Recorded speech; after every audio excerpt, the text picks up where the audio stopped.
Our next movie that I selected for Angela to watch, well, you know, I have to make her watch these movies, is Dr. Horrible's sing-along blog. And for many, many, many people out there, especially you out there on the interweb, yeah, the interweb, we've seen this movie many, many, many times and made others watch it. So I just finally got around to making Angela watch this one. So it's quite the coup. This is Joss Whedon's, actually a film that he made in segments and posted them directly onto the internet. This tells the story of a Dr. Horrible who's an evil, well, he's trying to get into the evil league of villains, and he's trying to take over the world. Of course, Captain Hammer comes in and saves the day. He meets Dr. Evil meets a woman. He's trying to woo her. She also meets Dr. Hammer, and so there's a love triangle that happens. I absolutely love this film. I love musicals. So many disappoint me. This is a musical that just absolutely delivers every step of the way. And when you had to watch this movie in segments, 15-minute segments, when you watched the one and you had to wait, we had to wait weeks for the second one, it was just, you waited and waited and waited. It was just, it built this great excitement. And so it was great to see a filmmaker during the writer's strike make a film on his own terms, his own way, and distribute it. Is that why he ended up finishing? He didn't finish. I mean, he didn't continue the series. No. Well, no. It's. What do you mean? How would you continue? Well, I mean, it sort of had a cliffhanger ending, so it seemed like sort of abrupt. So I wasn't sure if he was planning to eventually continue it. No, that was complete. No. Yeah. No, I can't recommend this. You talk about music. Number one, the music's horrible. There's not a single song that's actually a song in this movie. I can sing every single one of them. Anybody that knows anything about music theory, anything about how you put songs together, there's no songs in the movie. So that's a number one problem for me. I liked actually the story. I liked the actors. Do you know that? Do you actually have that degree or whatever it is that you just talked about? No. No, but I can tell a song when I hear a song in a musical, and there are no songs in this. If you watch it just once, if you haven't seen it 50 or 100 times like you have, I couldn't remember any of the songs after I saw the movie. To me, that's a sign that as a musical it fails. As a comedy it works. See there? You don't even know. You got to be kidding me. There's a million songs in it. It works to me, perfectly. It does not work as a musical. It's great. I think it works fine as a comedy. There's quite a few good laughs. I mean, it's obviously sort of cheap looking because it's it was filmed for video for the web, and so it's not like super glossy, looking film. But it has some comedic moments. I can give it 2.5 stars, but I cannot recommend it on the basis of being supposedly a musical and having bad music. My sister is never going to like you, ever. Well, ever. Sorry.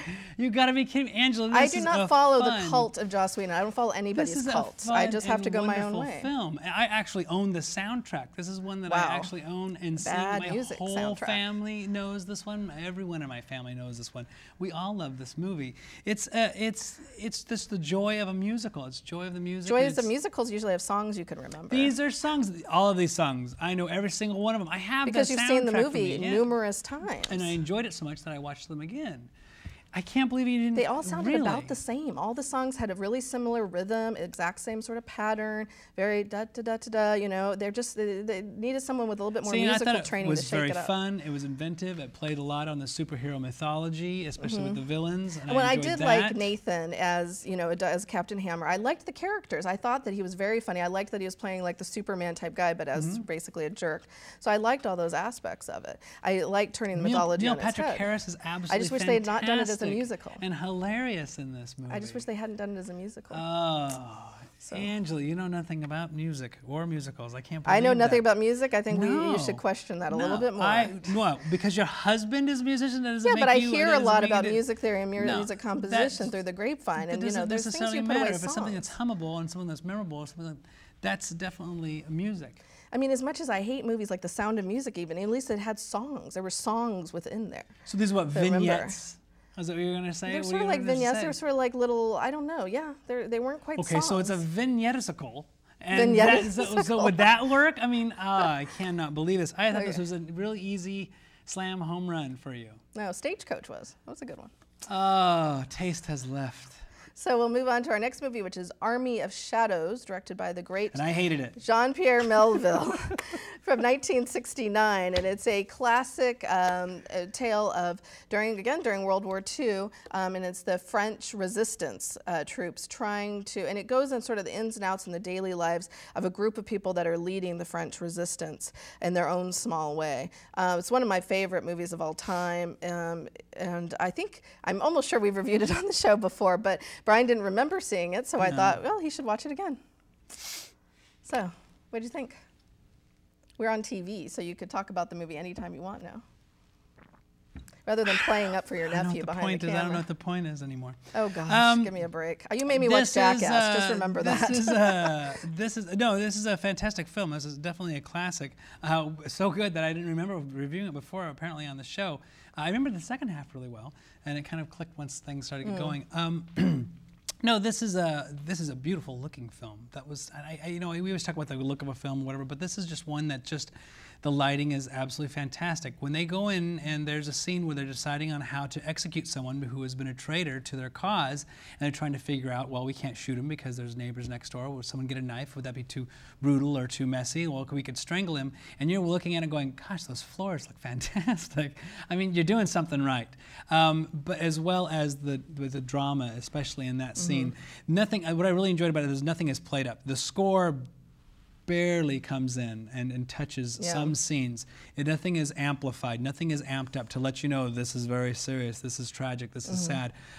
There isn't a lot of close-ups to show someone is evil and twitching their mustache or not liking movies that I love. There isn't anything like that. It isn't played up. It isn't amped up. This is just, you feel like you are sitting in that room. It feels like an Ozu picture where you're just sitting and you're watching. And it's, it's a war movie. It's about the French resistance. There is a tension that builds up in this, and we just talked about the American, where by his actions of him looking around, it starts to make you feel very tense, and that's what they're kind of doing in this film. There's a great scene where he's in where he's going to drop parachute in, and they're being bombed, they're attacking, and so they're like, okay, get ready, because if we get hit, you're gonna have to jump out. Oh no, it's a false alarm, go back to sleep.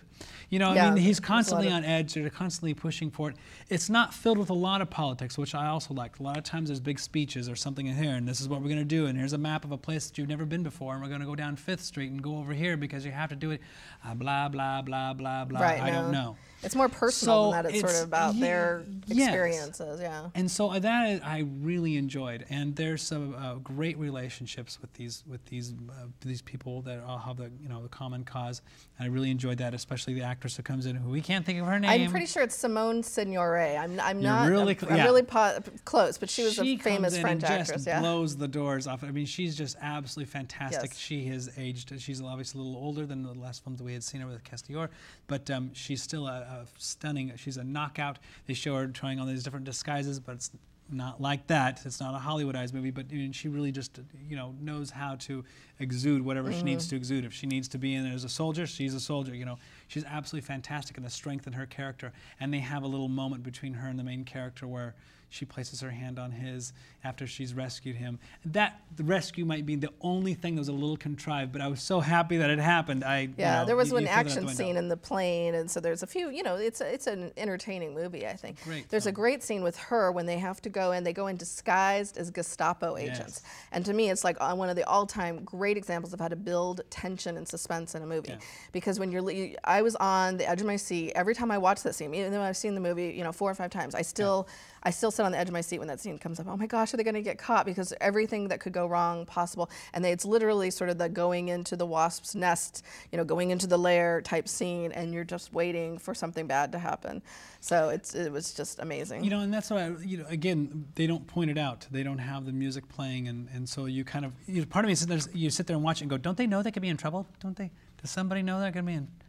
Guys, what are we doing here? So it's fantastic that way.